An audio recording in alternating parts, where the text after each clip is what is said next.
पेड़ में जादुई घमंडी केक। किसी गांव में लता अपनी बेटी पंक्ति के साथ रहती थी। लता लोगों के घरों में झाड़ू पोछा का काम करती थी, जिससे उसके घर का गुजारा चलता था। एक दिन लता की बेटी पंक्ति का जन्मदिन आता है और लता उसके लिए शहर से बर्थडे केक लेने जाती है। शहर जाने का रास्ता एक जंगल से आता था। लता जब जंगल पहुंचती है तो देखती है कि एक परी और चुड़ैल की लड़ाई हो रही है।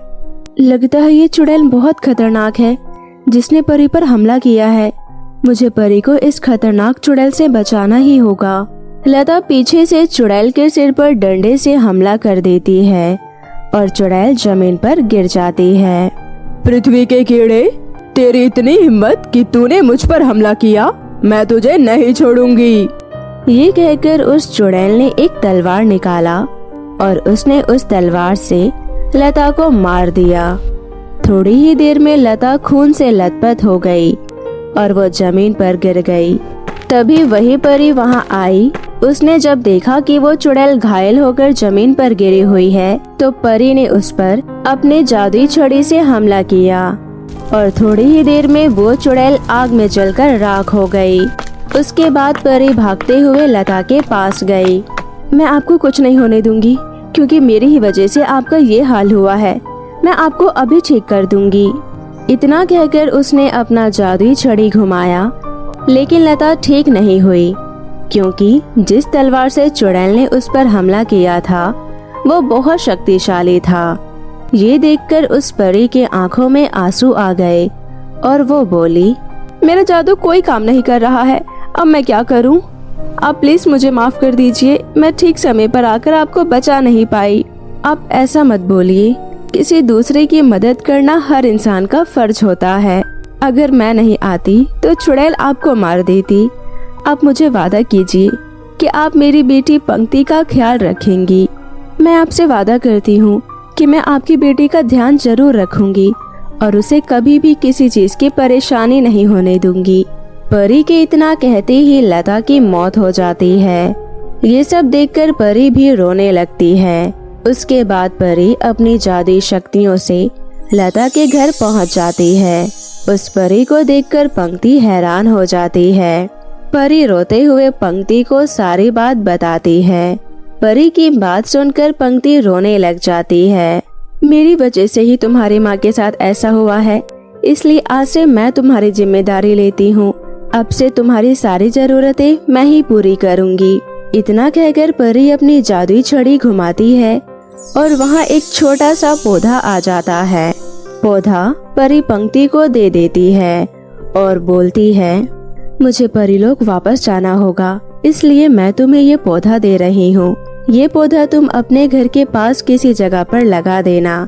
कुछ दिनों में ये पौधा बड़ा सा पेड़ बन जाएगा। फिर तुम जो भी मांगोगी ये तुम्हारी इच्छा पूरी करेगा। उसके बाद परी वहाँ से चली जाती है। पंक्ति अपने घर के पीछे वाली जगह पर वही पौधा लगा देती है और रोज उस पौधे की देखभाल करने लगती है। कुछ दिन में पौधा पेड़ बन जाता है। वहीं दूसरी तरफ पंक्ति का घर बहुत मुश्किलों से चल रहा होता है। पंक्ति को अपनी माँ की बहुत याद आ रही थी, इसलिए वो उसी पेड़ के नीचे बैठकर रोने लगती है। माँ, अगर उस दिन आप केक लेने नहीं गई होती तो हम दोनों अभी साथ होते। आप मुझे अकेला छोड़कर क्यों चली गई? पंक्ति के इतना कहते ही जादुई पेड़ के ऊपर एक बड़ा सा केक आ जाता है और केक से आवाज आती है, बेटी तुम केक चाहती थी ना? ये देखो, मैं तुम्हारे लिए केक लाई हूँ। मैं एक जादुई केक हूँ, इसलिए तुम मुझसे जो भी मांगोगी मैं तुम्हारी इच्छा पूरी करूँगी। ये आवाज सुनकर पंक्ति हैरान हो जाती है, लेकिन वो समझ जाती है कि ये सब परी के दिए हुए जादुई पौधे का ही कमाल है। उस दिन के बाद से पंक्ति जादुई केक से जो भी मांगती थी उसकी इच्छा पूरी हो जाती थी।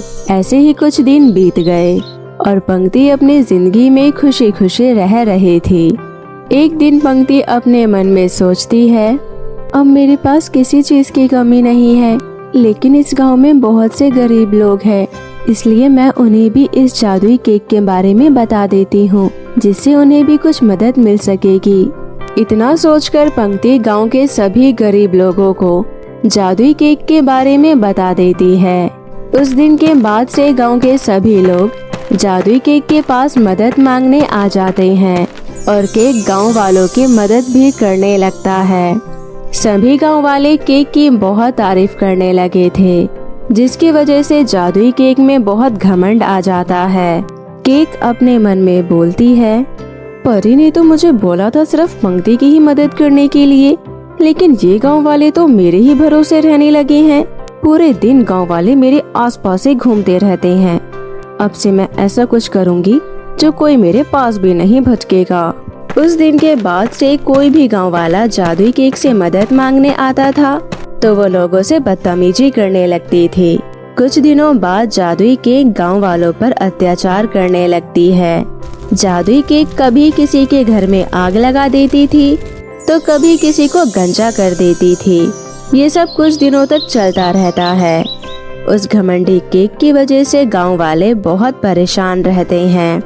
एक दिन गांव वाले मिलकर पंक्ति के पास जाते हैं और बोलते हैं, अरे बिटिया, तुमने हमें जिस केक के बारे में बताया था, अब वो हम सब पर अत्याचार करने लगी है। तुम उस घमंडी केक से हमें बचा लो बिटिया। गांव वालों की बात सुनकर पंक्ति भी बहुत परेशान हो जाती है और गांव वालों से बोलती है, जिस परी ने मुझे ये जादुई केक का पेड़ दिया था, उन्होंने कहा था कि जब भी मैं मुसीबत में होंगी तो मैं उन्हें याद करके बुला सकती हूँ, इसलिए अभी मैं उन्हें बुलाने की कोशिश करती हूँ। इतना कहकर पंक्ति मन ही मन उस परी से मदद मांगने लगती है। कुछ देर बाद परी उन सभी के सामने प्रकट हो जाती है।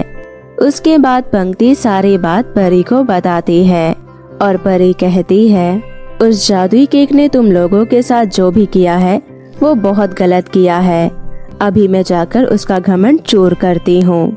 इतना कहकर परी जैसे ही उस जादुई घमंडी केक के पेड़ के पास जाती है, उसे देखकर घमंडी केक अपने मुंह से आग उगलने लगती है।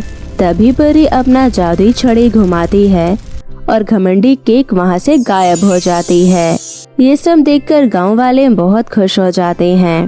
परी गांव वालों से कहती है, आप सबने इस केक पर ज्यादा भरोसा कर लिया था, इसलिए आप लोगों के साथ ऐसा हुआ है। अब से आप अपना सारा काम खुद ही करना और किसी पर निर्भर मत रहना। इतना कहकर परी वहां से चली जाती है। उस परी के जाते ही जादुई पेड़ भी वहां से गायब हो जाता है। उस दिन के बाद से सभी गांव वाले अपनी समस्या का समाधान खुद ही करते थे।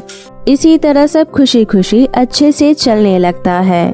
तो मेरे प्यारे दोस्तों, कैसी लगी आपको मेरी ये कहानी? मुझे कमेंट करके ज़रूर बताएं और इसे अपने दोस्तों के साथ भी शेयर करें।